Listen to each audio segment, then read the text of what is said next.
How do we get over people not just being scared of what other people will think, but so many people are scared of their own money? When you look at the stats around avoidance, 82% of Americans admit they avoid thinking about their own finances.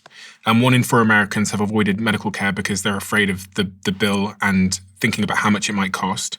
The Gen Zs, 67% of Gen Z and 58% of millennials say they avoid checking their own bank account because it's too stressful, which is compared to only 30% of boomers.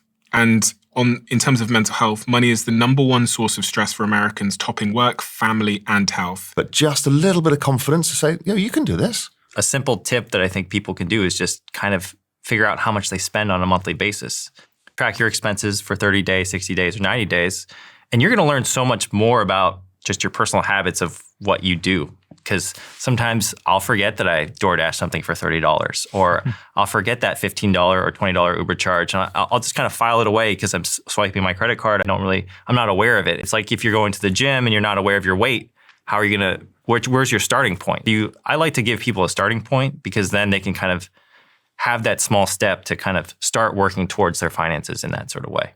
65% of Americans have no idea what they spent in the last month, according to the US Bank, and 60% underestimate their monthly spending by a significant margin. Right, and that's exactly what I found. I tracked my expenses for a month in 2014. I thought I was spending $1,500 a month. Guess what? I was spending $2,800.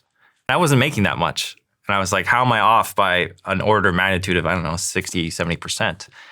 And I find that even like all my friends I issue this challenge to, most of them don't make it to the 3 months. But I think as long as you have an approximation of what you're spending, that can help, because that means then you're going to have a little bit of a difference of what you make and what you spend, and then you can save that money. And I think that's one of the bad money habits of Americans is they don't save, right?